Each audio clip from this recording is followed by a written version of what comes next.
¿Qué tienen en común un rey ambicioso, un orador brillante y un general incorruptible? Quédate, porque esta historia te va a dejar pensando. Nos vamos a la antigua Grecia, a conocer a Pirro, rey de Epiro, un guerrero cuyo valor era legendario. Pero hasta los más impetuosos necesitan un cable a tierra, y el suyo era Cineas, un orador tan elocuente que el propio Pirro admitía: «Debo más ciudades a su palabra que a mi propia espada». Un día, lleno de ambición, Pirro le cuenta a Cineas su gran plan: conquistar Italia. Cineas, con su calma característica, le pregunta: «Los romanos son guerreros temibles, pero digamos que los dioses nos dan la victoria. ¿Qué haremos después?». Pirro, con los ojos brillantes, responde: «Toda Italia será nuestra, ninguna ciudad se nos opondrá». Cineas insiste: «Y una vez conquistada Italia, ¿qué sigue?». «Sicilia», contesta Pirro, «una isla rica y fácil de tomar». «¿Y después de Sicilia nos detendremos?», pregunta de nuevo Cineas. «No», exclama el rey, «iremos a África, a Cartago, y una vez que sean nuestras, recuperaremos Macedonia y dominaremos toda Grecia». Cineas, esperando el momento justo, hace la pregunta final: «Y una vez que hayamos conseguido todo eso, ¿qué haremos?». Pirro, con una sonrisa de satisfacción, responde: «Entonces, mi querido Cineas, nos entregaremos al dulce reposo, a los banquetes y a la diversión». Y aquí viene el golpe maestro de Cineas. Con una lógica aplastante le dice: «¿Y qué te impide empezar hoy mismo esos tiempos felices? Ya tienes todo lo necesario, sin necesidad de fatigas, de sangre, ni de tantos males». Pero, como bien sabemos, la ambición es sorda a la razón. Pirro, llamado por los tarentinos, llevó su ejército a Italia y le declaró la guerra a Roma.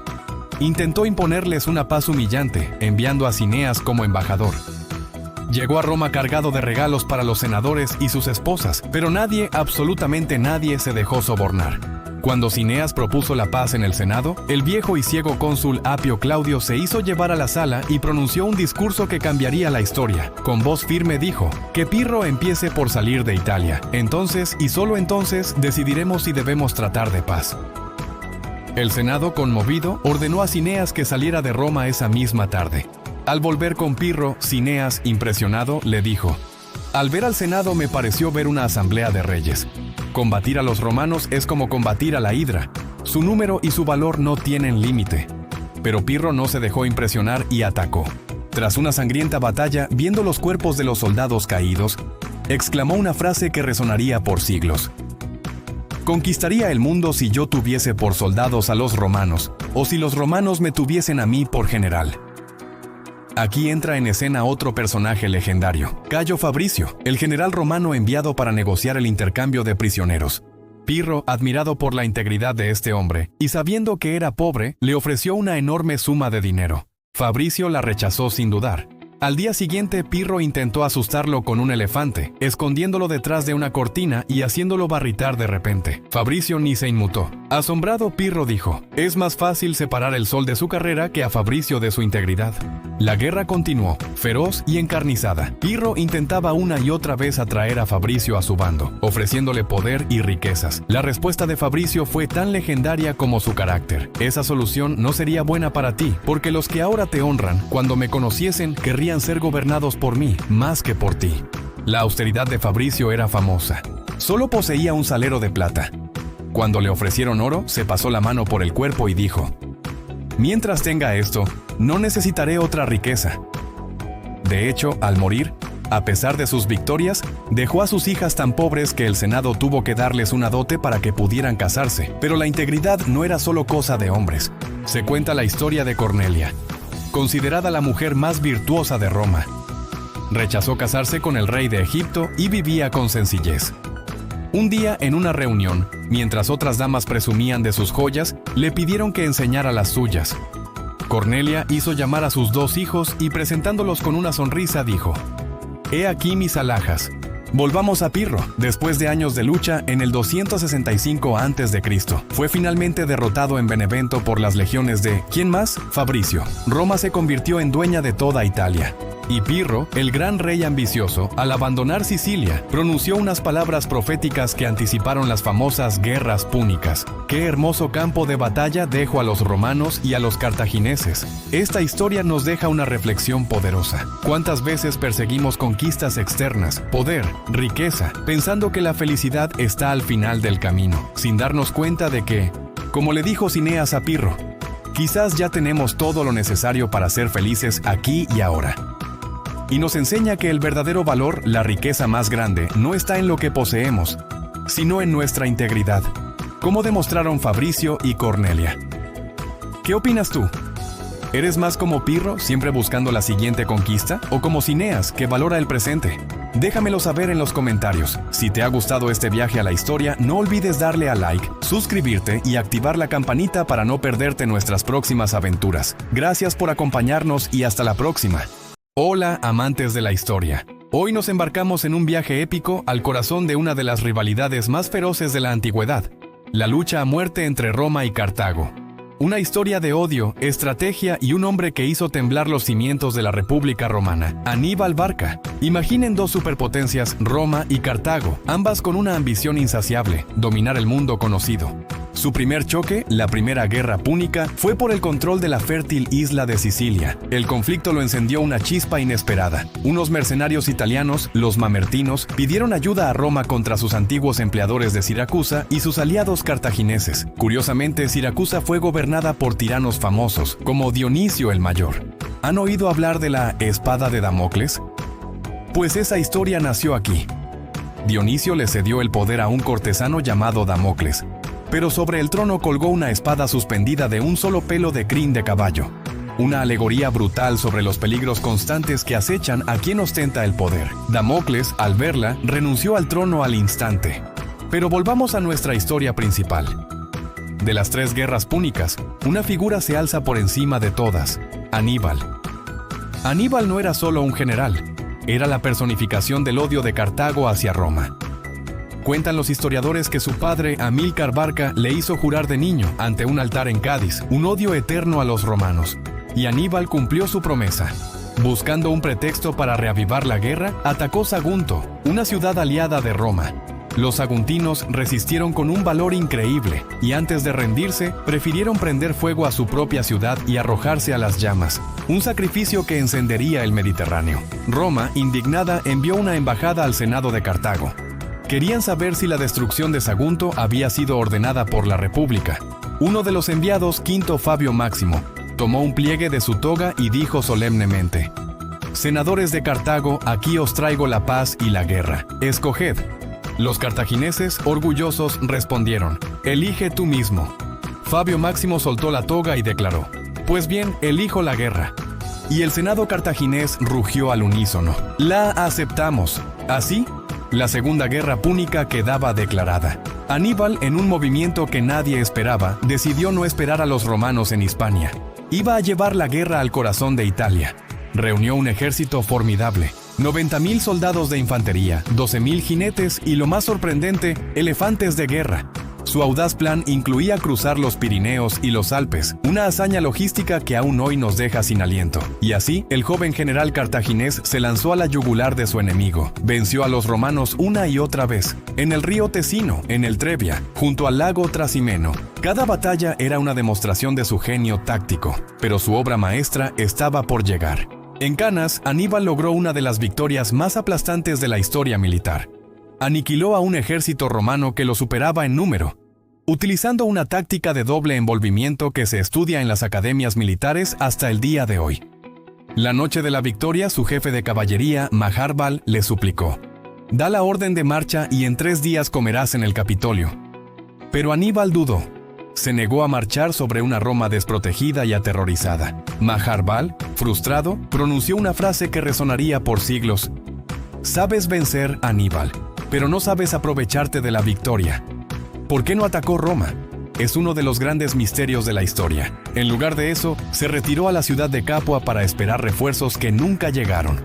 La historia ha popularizado las delicias de Capua, sugiriendo que Aníbal y sus hombres se entregaron a una vida de lujos que debilitó su espíritu guerrero. Mientras tanto, Roma, aunque herida de muerte, se recuperaba. levantó nuevos ejércitos, decidida a no rendirse jamás, y entonces cambiaron de estrategia. En lugar de enfrentarse a Aníbal en Italia, decidieron llevar la guerra a Cartago, liderados por un nuevo y brillante general, Publio Cornelio Escipión.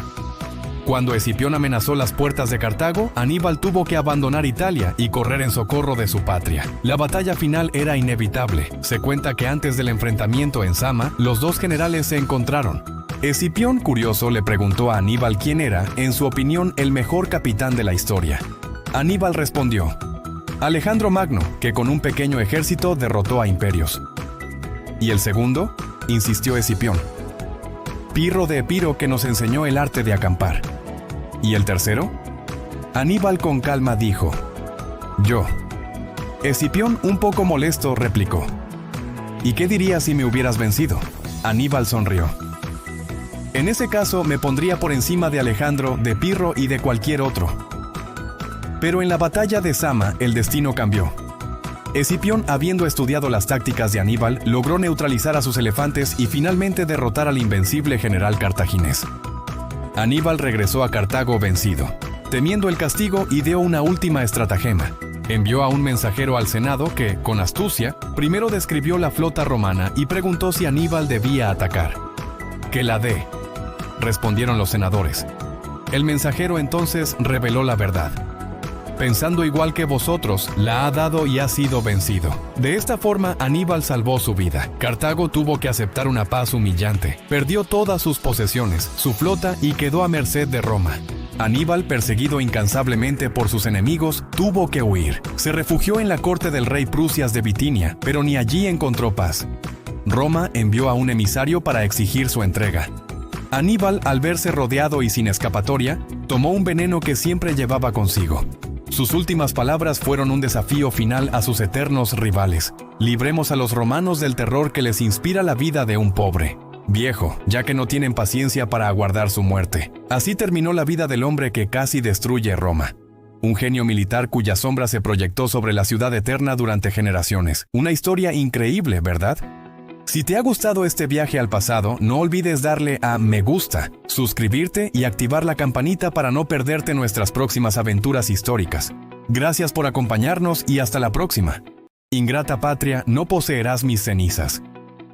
Estas son las amargas palabras que la leyenda atribuye a uno de los más grandes generales de la historia, el hombre que derrotó a Aníbal, Publio Cornelio Escipión, el africano. Su historia es una de gloria, traición y un final agridulce que resuena hasta nuestros días. Pero para entender su resentimiento, debemos viajar al momento en que su leyenda comenzó a forjarse. Imaginen a un joven de apenas 24 años, de pie ante el Senado de Roma. Su padre y su tío, ambos generales, acaban de morir en batalla en Hispania, derrotados por los ejércitos cartagineses. El pánico se siente en Roma. En ese momento de desesperación, el joven Escipión da un paso al frente y pide el mando, declarando con una convicción que helaría la sangre: «Quiero ser el vengador de mi familia. Entre las tumbas de mi padre y de mi tío, yo sabré ganar batallas». Así, con el peso de la venganza y el destino de Roma sobre sus hombros, Escipión llega a Hispania. ¿Su primer movimiento? Atacar el corazón del poder cartaginés, la capital, Cartago Nova, la actual Cartagena. Y aquí es donde Escipión demuestra que no es un general común. En un mundo donde la ley de la guerra era simple y brutal, vae victis, ay de los vencidos, Escipión rompió todas las reglas. Tras tomar la ciudad, en lugar de masacrar y esclavizar, trató a los prisioneros con una humanidad y generosidad nunca vistas. Este gesto no solo le ganó la admiración de sus propios hombres, sino también la de sus enemigos. Las tribus celtíberas locales, impresionadas por su clemencia, comenzaron a verlo no como un conquistador, sino como un libertador. Poco a poco, forjó alianzas que serían cruciales. Por supuesto, no todos estaban convencidos. Algunos, con la memoria fresca de la brutal destrucción de Sagunto a manos de Aníbal, le recordaban con recelo: «Ve a buscar aliados donde no se conozca el trágico fin de Sagunto». La desconfianza era una herida profunda en Hispania. La campaña de Escipión fue brillante. Expulsó a los cartagineses de la península y preparó el escenario para el enfrentamiento final. Su plan era audaz, casi una locura: llevar la guerra a África, a las propias puertas de Cartago. pero para ello necesitaba un aliado clave en el norte de África, y lo encontró en Masinisa, un príncipe númida con sus propias rencillas contra Cartago. Aquí la historia se enreda con una tragedia digna de una ópera. Resulta que otro príncipe númida, Sífax, era inicialmente aliado de Roma, pero se enamoró perdidamente de la bellísima Sofonisba, hija de un general cartaginés, y por amor cambió de bando. Masinisa, apoyado por Escipión, le declaró la guerra a Sífax, lo derrotó, conquistó su reino y como botín de guerra se quedó con su esposa, Sofonisba, con quien se casó de inmediato. Pero Sífax, desde su derrota, sembró la duda en la mente de Escipión, advirtiéndole que la bella Sofonisba usaría su influencia para volver a Masinisa en contra de Roma. Escipión, siempre cauto, decidió actuar. Reclamó a Sofonisba como prisionera de Roma. La escena que sigue es desgarradora. Masinisa, al recibir la orden, entendió que no podía proteger a su nueva esposa. Sin decir una palabra, montó a caballo, se presentó ante ella y le ofreció una copa llena de veneno. Sofonisba, con una dignidad increíble, la tomó y dijo: «Gracias por el regalo nupcial». Y bebió hasta la última gota. Cuando los soldados de Escipión llegaron a reclamarla, Masinisa, con el corazón roto, les mostró su cadáver. Esta época nos dejó también otros ejemplos de una lealtad feroz, como la historia de Quiomara, esposa de un líder celta, que fue capturada por los romanos. Un centurión, su custodio, abusó de ella y luego, movido por la avaricia, le ofreció su libertad a cambio de un gran rescate. Quiomara avisó a su gente. Se encontraron en la orilla de un río para hacer el intercambio. Mientras el centurión, satisfecho, contaba el oro, Quiomara, ya libre, dio una orden a sus esclavos. Lo mataron allí mismo. Le cortó la cabeza, la envolvió en sus ropas y se la llevó a su marido. Cuando le contó lo sucedido, su esposo exclamó: «Oh, mujer, qué bella cosa es la fidelidad». Pero ella le respondió con una frialdad implacable: «Cierto, pero es más bello que solo un hombre vivo pueda jactarse de haberme poseído». Con Hispania asegurada y sus alianzas africanas listas, Escipión finalmente se encontró cara a cara con su némesis, Aníbal, en la batalla de Zama. El genio táctico que había aterrorizado a Roma durante más de una década fue finalmente superado. Escipión, utilizando la caballería númida de Masinisa de manera decisiva, logró una victoria total. Cartago estaba vencida. Roma era la dueña indiscutible del Mediterráneo. Escipión regresó a Roma como un héroe supremo, el salvador de la patria, y recibió el apodo que lo haría inmortal, el africano. Pero en la cima de la gloria, las semillas de la ingratitud ya estaban germinando. Como suele pasar en la política, su inmenso poder y popularidad generaron envidias y recelos en el Senado. Años después, tras una exitosa campaña en Asia, sus enemigos encontraron la excusa perfecta. Lo acusaron de corrupción, de haberse quedado con parte del botín de guerra. Fue llamado a rendir cuentas ante los tribunos del pueblo. La humillación era intolerable. En un acto de desafío legendario, Escipión se presentó ante sus acusadores. Le exigieron los libros de contabilidad. Él los tomó en sus manos y, mirándolos a los ojos, los rasgó en pedazos mientras declaraba con altivez: «No rendiré cuenta de 4 millones de sestercios, cuando hice entrar en el tesoro 200 millones, sin conservar para mí otra cosa que el sobrenombre de africano». Luego se volvió hacia la multitud que lo observaba y proclamó: «Romanos, en este mismo día hace años, vencí a Aníbal y a los cartagineses en Zama. Subamos al Capitolio para dar gracias a los dioses y rogarles que nos concedan siempre jefes que se me parezcan». El efecto fue eléctrico. El pueblo, los jueces, incluso sus propios acusadores, cautivados por su carisma, lo siguieron en una procesión improvisada hasta el Capitolio. Fue un triunfo moral, más grande que cualquiera de sus victorias militares, pero fue una victoria efímera. La maquinaria política siguió su curso, y a pesar del apoyo popular, la élite romana no perdonó su desafío. Escipión, el vencedor de Aníbal, fue condenado al exilio. Se retiró a su villa en Linterno, lejos del veneno de la política romana. Allí vivió sus últimos años, olvidado por la patria que había salvado. Murió en el año 183 a.C., curiosamente, casi al mismo tiempo que su gran rival, Aníbal, quien también murió en el exilio, envenenado. Fue en su lecho de muerte, o quizás como epitafio para su tumba, donde pronunció esa frase que resume la tragedia de su vida: «Ingrata patria, no poseerás mis cenizas, No quería que su cuerpo descansara en la tierra de la nación que le había dado la espalda. El eco de la historia de Escipión es largo. Unos años después de su muerte, Roma, incitada por políticos como Catón el Viejo y su famosa frase «Delenda es Cartago, Cartago debe ser destruida», encontró un pretexto para iniciar la Tercera Guerra Púnica. ¿Y quién fue el encargado de llevar a cabo la destrucción final de la ciudad rival? El nieto adoptivo de Escipión, Escipión Emiliano. Él completó la tarea, arrasando Cartago hasta sus cimientos y convirtiendo su territorio en una provincia romana. Las guerras púnicas habían terminado y Roma se alzaba como la única superpotencia mundial. La historia de Escipión el Africano nos recuerda que la gloria en el campo de batalla no siempre se traduce en paz y reconocimiento en casa. Fue un genio militar, un visionario político y al final una víctima de la misma Roma que había elevado a la grandeza. Gracias por acompañarme en este viaje a la antigua Roma. Si te ha gustado esta historia de gloria y traición, no olvides darle a me gusta, compartirla y por supuesto suscribirte al canal para no perderte más relatos fascinantes como este. Nos vemos en el próximo video. Hola a todos y bienvenidos a nuestro canal. Hoy nos sumergiremos en una de las épocas más turbulentas y fascinantes de la antigua Roma. Una era de gladiadores legendarios, conspiraciones que amenazaban con destruir la república y oradores cuya elocuencia podía derrocar a tiranos. Hablaremos de Espartaco, Catilina y por supuesto del gran Cicerón. Así que prepárense para un viaje al corazón del poder, la ambición y la traición romana. Empecemos en el año 72 a.C. Mientras el pueblo romano se contentaba con pan y circo, en las arenas de los anfiteatros, miles de esclavos luchaban a muerte para entretener a las masas. Antes de cada combate, su saludo al emperador resonaba con un eco sombrío. Ave César, morituri te salutant, es decir, salve César, los que van a morir te saludan. Pero entre ellos un hombre estaba a punto de cambiar la historia. Su nombre era Espartaco, un gladiador tracio, inteligente y valiente, que harto de esa barbarie, convenció a sus compañeros en Capua. Cintosiones les dijo: ya que es preciso combatir, ¿por qué no hacerlo contra nuestros opresores? Esas palabras encendieron la mecha de una rebelión masiva que sacudió los cimientos de Roma durante años.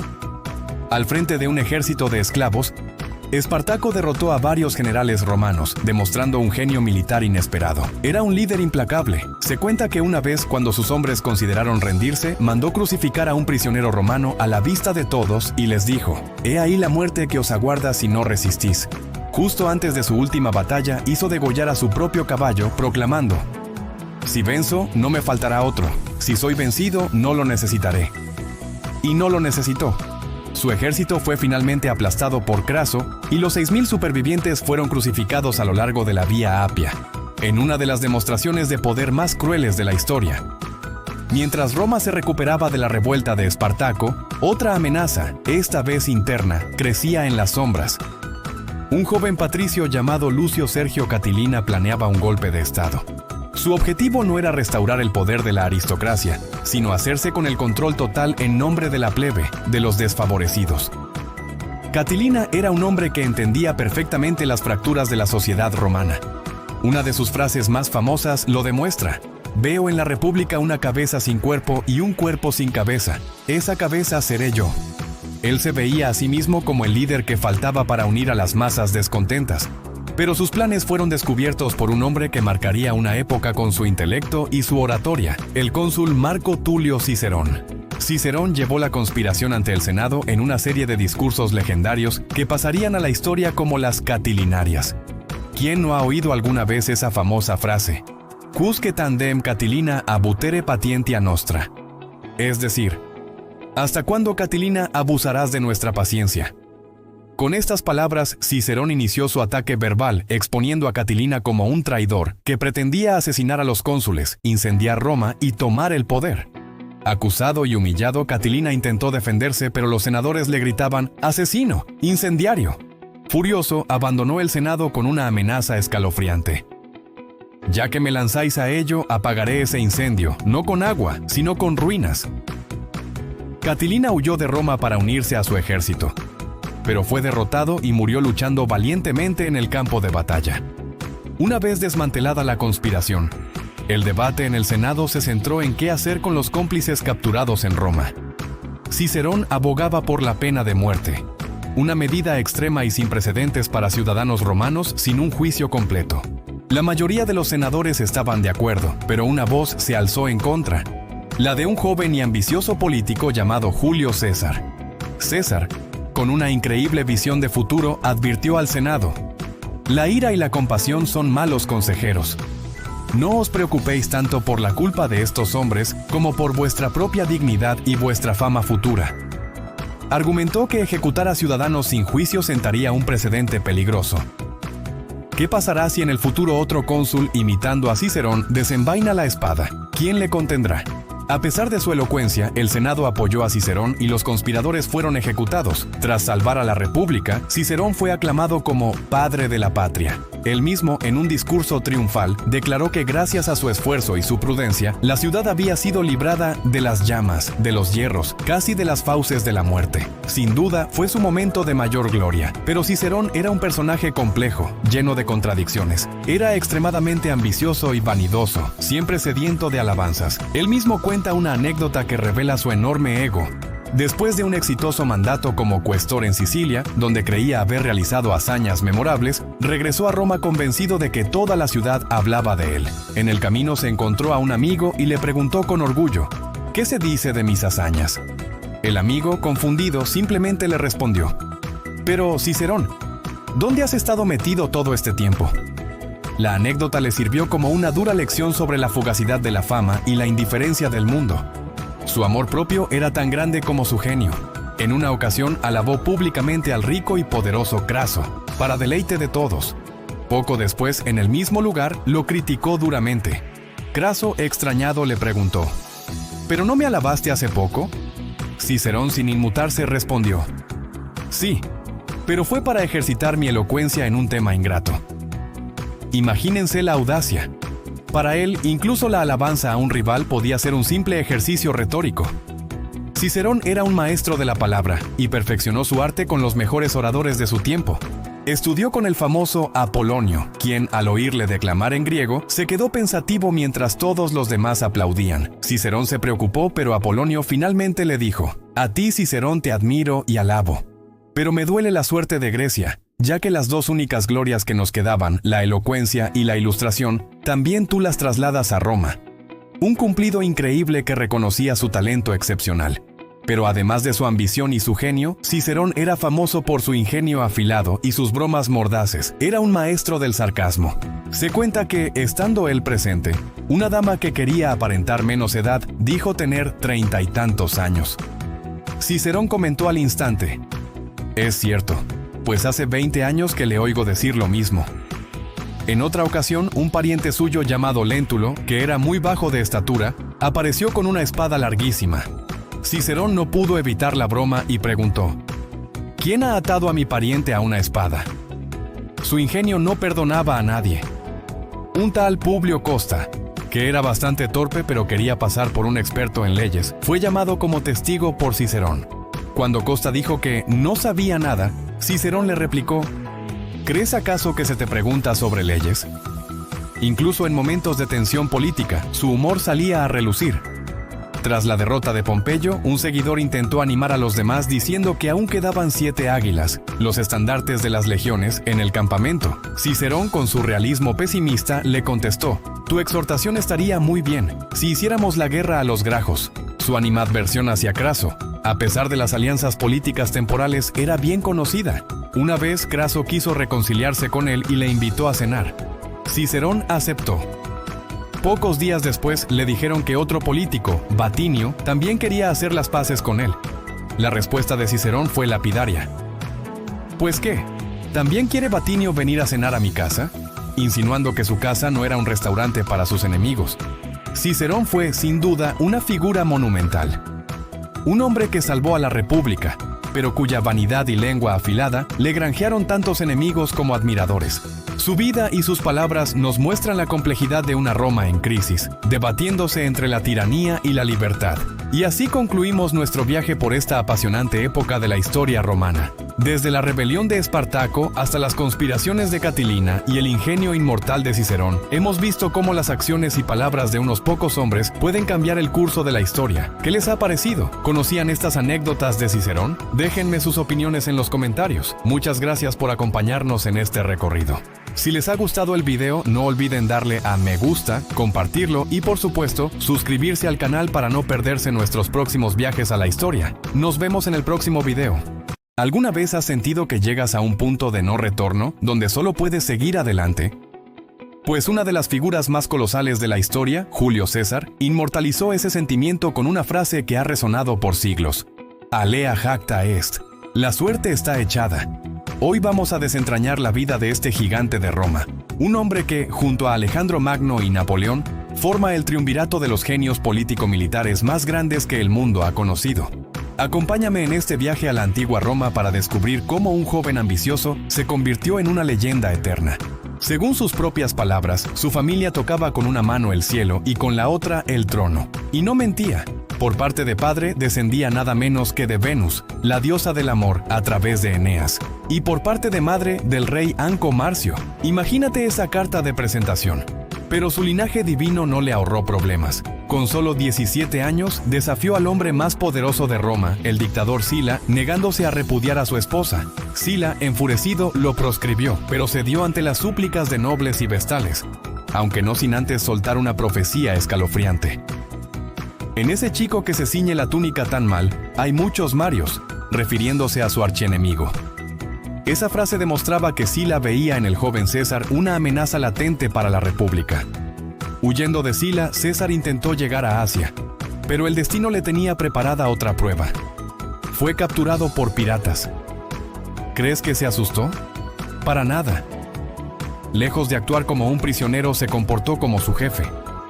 Cuando le pidieron un rescate de 20 talentos, se rió de ellos. Les dijo, me habéis valorado en demasiado poco, os daré 50. Pero les lanzó una advertencia que helaba la sangre. En cuanto me vea libre, os haré crucificar a todos. Y cumplió su palabra. Este episodio no solo muestra su increíble audacia, sino también una confianza en sí mismo casi sobrehumana. Años después, en otra travesía peligrosa, con el barco a punto de naufragar y el piloto desesperado, César lo animó con una frase mítica. ¿Qué temes? Llevas a César y a su suerte contigo. Estaba convencido de que su destino era demasiado grande para terminar en el fondo del mar. Desde muy joven, César estaba obsesionado con la gloria. Cuentan que un día, leyendo la vida de Alejandro Magno, se echó a llorar amargamente. Cuando le preguntaron por qué, respondió: ¿No es triste para mí que, a la edad en que Alejandro ya había conquistado el mundo, yo no haya hecho todavía nada notable? Esta anécdota revela la escala de su ambición. No se comparaba con sus contemporáneos, sino con el conquistador más grande de la historia. Esta sed de grandeza lo llevó a ganarse rápidamente el favor del pueblo, pero también la desconfianza del Senado. El gran orador Cicerón, siempre agudo, decía de él: preveo en él un tirano. Pero cuando lo veo, con esa cabecita tan bien arreglada, rascándose el cráneo con un solo dedo, no puedo creer que un hombre así piense en destruir la República. Cicerón subestimaba a César viendo solo la apariencia de un dandy, sin percibir la mente calculadora y la voluntad de hierro que se escondían detrás.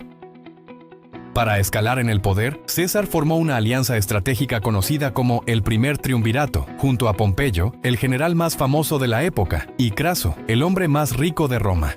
Se repartieron el poder. Pompeyo se quedó con Hispania y África, Craso con Siria, y César inteligentemente eligió las Galias. Sabía que allí, en esa tierra vasta y bárbara, tendría la oportunidad de forjar un ejército leal y conseguir las victorias militares que lo catapultarían a la cima.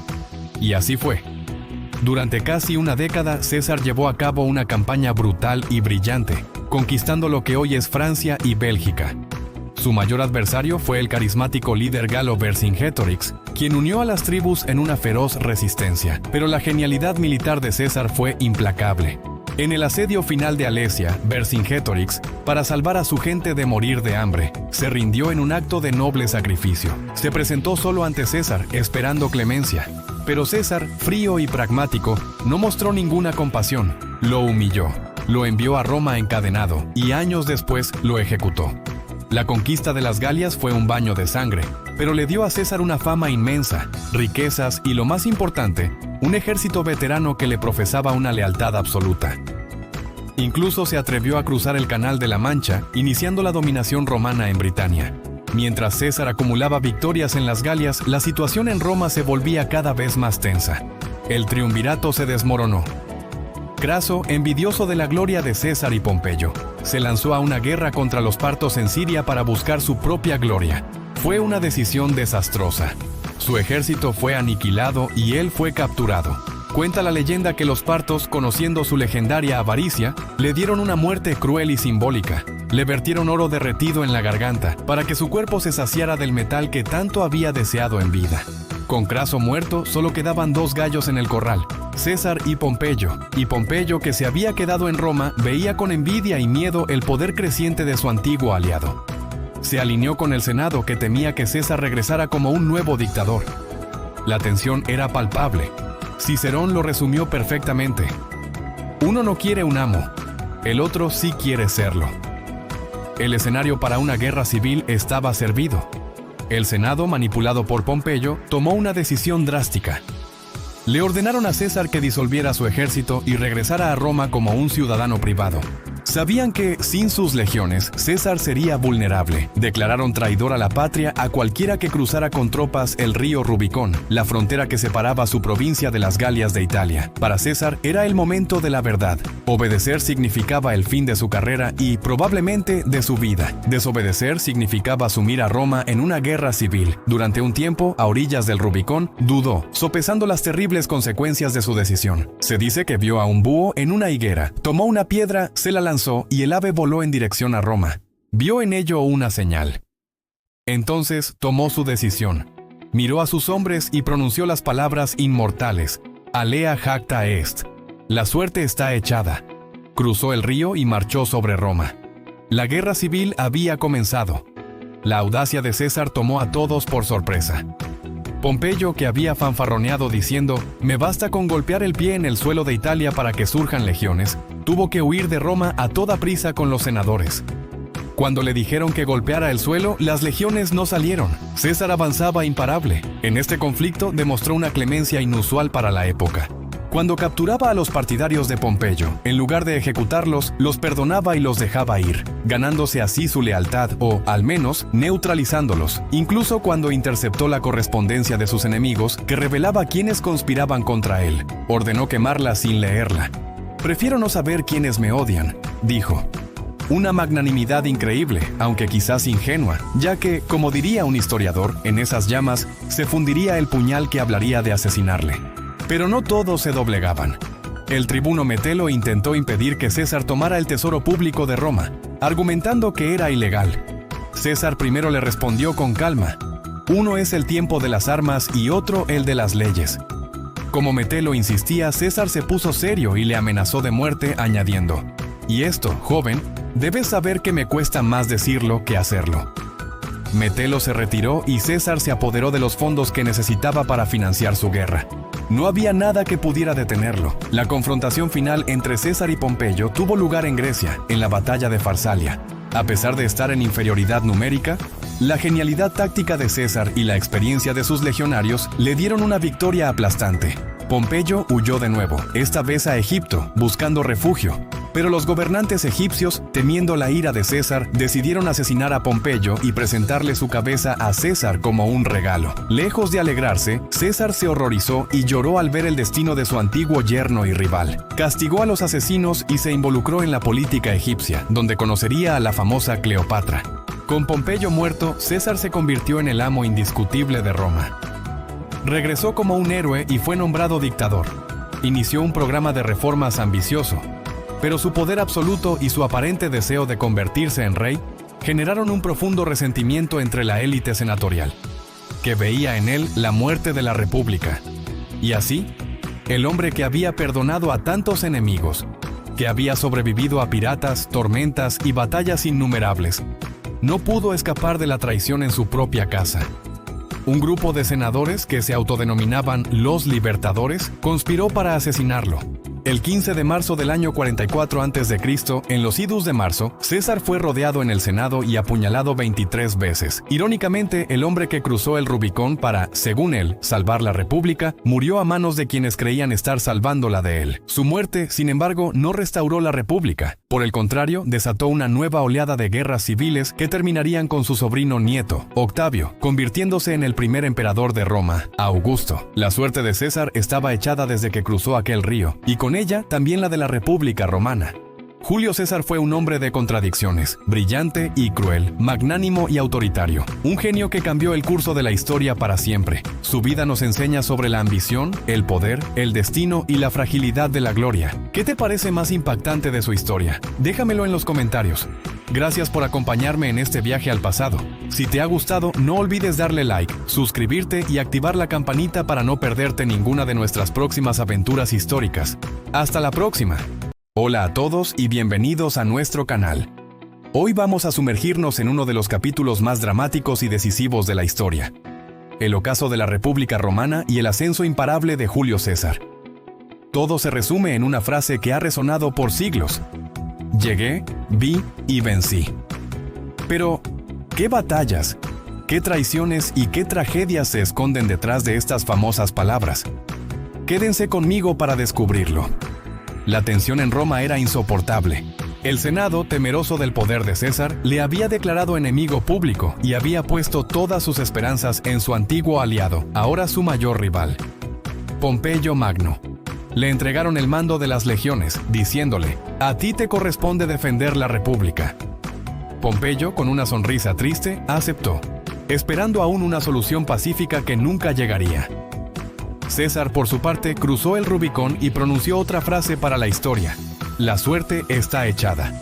Con una confianza arrolladora, dijo sobre su adversario: «Vamos a combatir contra un ejército sin general. Venceremos luego a un general sin ejército». El enfrentamiento definitivo tuvo lugar en Farsalia, Grecia.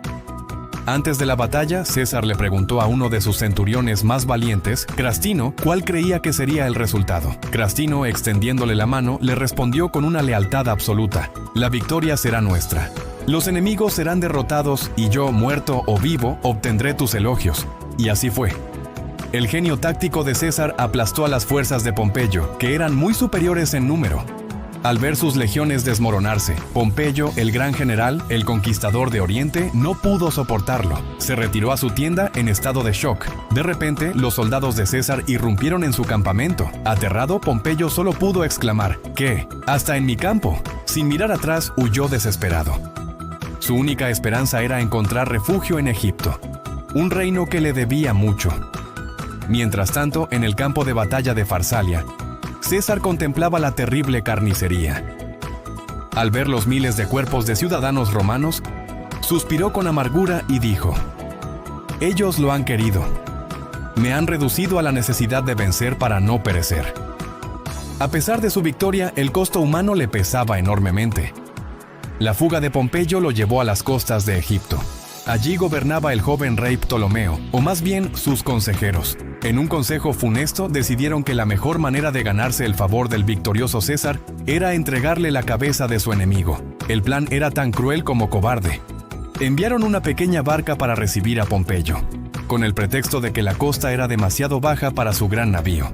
A bordo de la barca iban un egipcio llamado Aquilas y un romano, un tal Septimio, que irónicamente había servido como tribuno bajo las órdenes del propio Pompeyo. Septimio saludó a su antiguo general en latín, con una frialdad escalofriante. Pompeyo, presintiendo la tragedia, abrazó a su esposa Cornelia por última vez y subió a la barca. Durante el corto trayecto hacia la orilla, nadie pronunció una palabra amable. El silencio era total.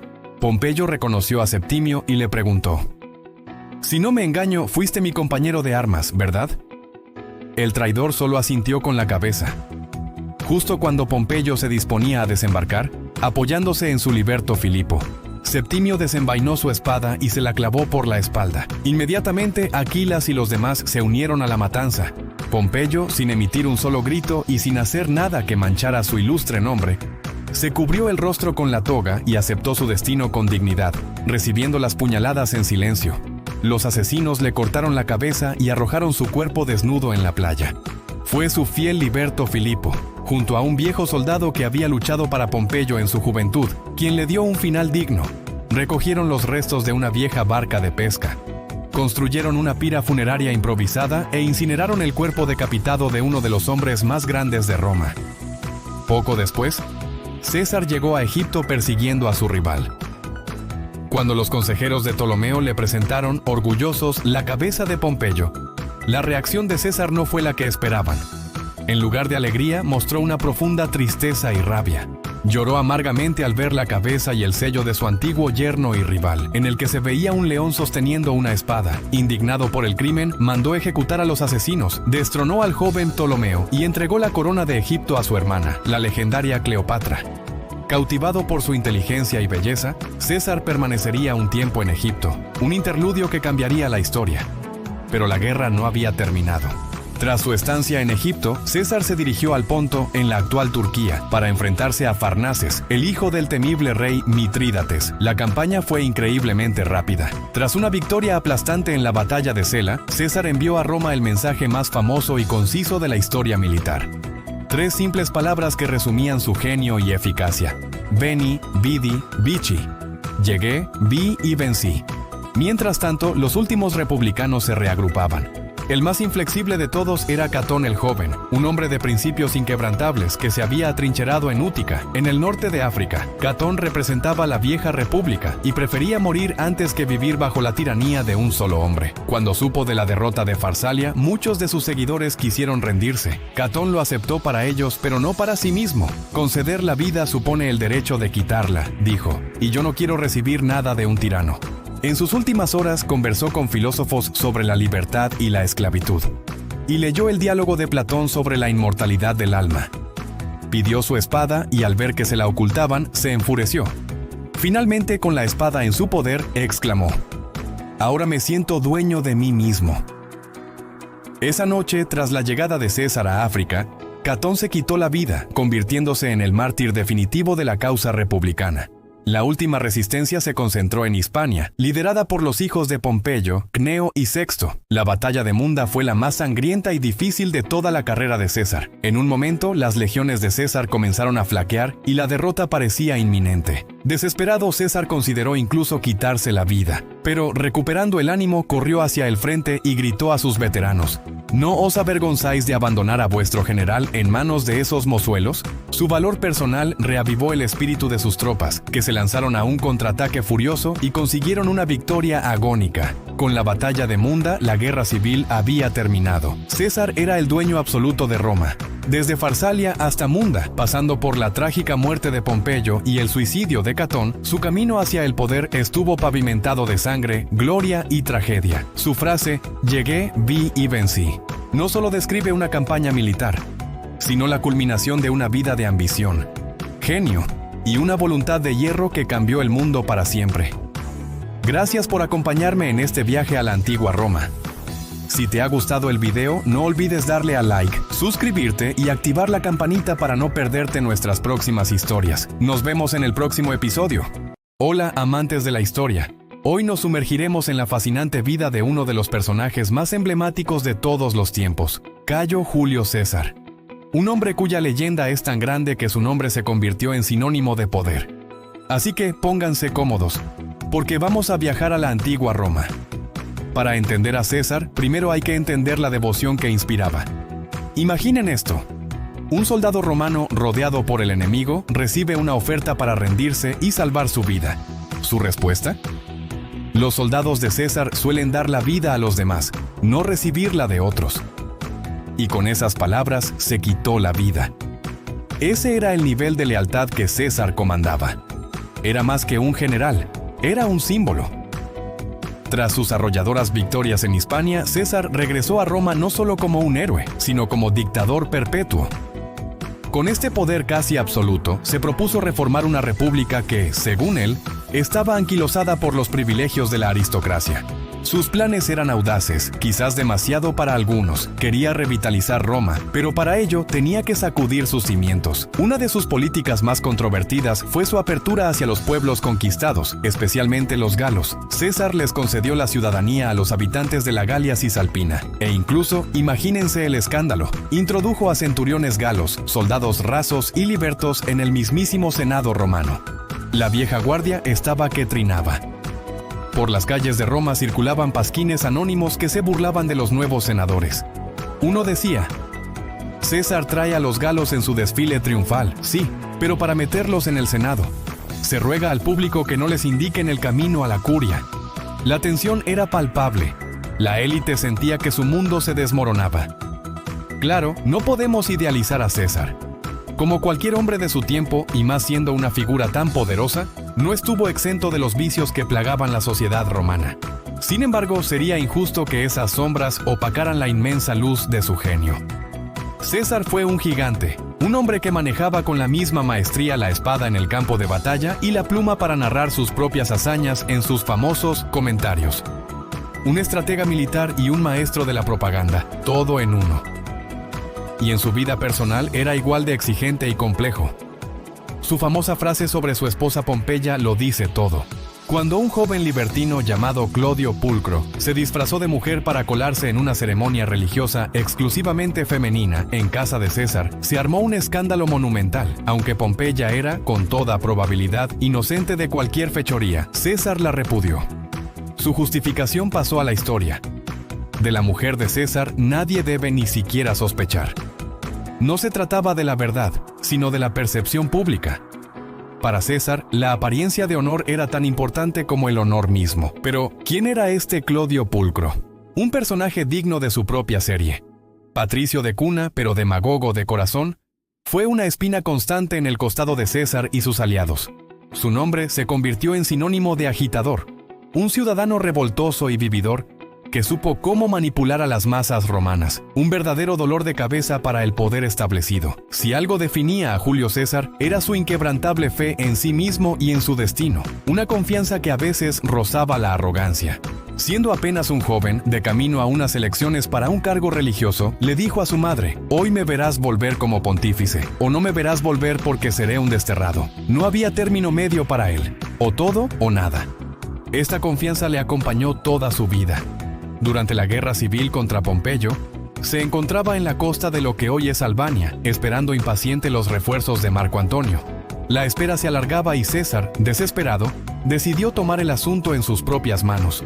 Se disfrazó de esclavo, se subió a una pequeña barca de pesca y se dispuso a cruzar el tormentoso mar Adriático él solo. A mitad de travesía se desató una tempestad terrible. Los barqueros, aterrorizados, estaban a punto de darse por vencidos. Fue entonces cuando César se rebeló. Miró al piloto a los ojos y pronunció una de las frases más icónicas de la historia. ¿Qué temes? Llevas a César y a su suerte contigo. La tormenta amainó, o al menos eso dice la leyenda. La anécdota, sea cierta o no, captura perfectamente la esencia del hombre, su creencia de que era un instrumento del destino. Su aura de grandeza le seguía a todas partes. En una ocasión, visitando un templo, encontró la espada que había perdido años atrás en una feroz batalla. Sus hombres quisieron devolvérsela, pero César, con una sonrisa, simplemente dijo: «Dejadla, es sagrada». Convertía sus propias reliquias en ofrendas a los dioses. Y quizá la anécdota que mejor define su ambición es la que ocurrió mientras cruzaba los Alpes. Al pasar por una aldea miserable y pequeña, sus compañeros se burlaban de la simpleza de aquel lugar. César, sin embargo, se puso serio y les dijo: «Pues yo preferiría ser el primero aquí que el segundo en Roma». Para él, el poder no era una cuestión de escala, sino de posición. No importaba el tamaño del estanque, él tenía que ser el pez más grande. Un par de días después de decir esto, cruzó el río Rubicón, desafiando al Senado y declarando la guerra civil. La suerte estaba echada. El inmenso poder que César acumuló, sin embargo, fue la semilla de su propia destrucción. La aristocracia romana, que veía sus privilegios y su poder tradicional amenazados, empezó a conspirar. El miedo a que se proclamara rey, un título odiado en Roma, se convirtió en la justificación perfecta. Y así llegamos a los idús de marzo del año 44 a.C., un día que cambiaría la historia para siempre. En plena sesión del Senado, a los pies de la estatua de su antiguo rival, Pompeyo, un grupo de senadores rodeó a César.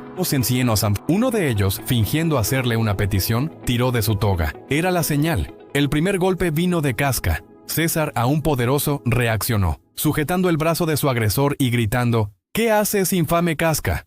Intentó defenderse, pero estaba rodeado. Entonces, entre los rostros de sus atacantes, vio uno que jamás habría esperado, el de Marco Junio Bruto, un hombre al que había protegido, a quien consideraba casi un hijo. Al verlo, con el puñal en alto, la resistencia de César se desvaneció. Su lucha cesó. Con una tristeza infinita, pronunció sus últimas y famosas palabras: «Tu quoque, fili mi». ¿Tú también, hijo mío? Y cubriéndose el rostro con la toga, aceptó su destino. Se dejó apuñalar. 23 heridas sellaron el fin de una era. Bruto, con el puñal todavía ensangrentado en la mano, alzó la voz y exclamó triunfante: «Se acabaron los tiranos. Cicerón, la república ha sido vengada». Pero la realidad era mucho más compleja. Más tarde, el propio Bruto admitiría con frustración: «Hemos derribado el árbol, pero sus raíces siguen intactas». La muerte de César no trajo la restauración de la vieja república, sino una nueva y aún más sangrienta guerra civil. El destino de los conspiradores fue trágico. En la batalla de Filipos, Bruto fue derrotado por las fuerzas de Octavio, el heredero de César, y Marco Antonio. Antes de quitarse la vida para no ser capturado, pronunció unas palabras llenas de amargura y desilusión. «Oh, libertad, nombre vano, palabra engañosa, esclavo del destino, he creído en ti». El ideal por el que había matado a su mentor se reveló como una quimera. Tras el asesinato de César, la superstición y el asombro se apoderaron de Roma. Durante 7 noches seguidas, un cometa brillante, con una larga cola, surcó los cielos. Para el pueblo, la explicación era clara. No era un simple astro, era el alma de Julio César, ascendiendo a los cielos para convertirse en un dios. El hombre se había convertido en leyenda, y la leyenda en divinidad. Y así termina nuestra historia de hoy. La vida de Julio César es un recordatorio de que la historia está llena de personajes complejos, de luces y sombras, de ambición y tragedia. Su legado perdura hasta nuestros días, en nuestro calendario, en nuestras leyes y en la propia idea de un líder carismático. Muchas gracias por acompañarme en este viaje a la antigua Roma. Si te ha gustado, no olvides darle a me gusta, suscribirte al canal y activar la campanita para no perderte ninguna de nuestras futuras aventuras históricas. Nos vemos en el próximo video.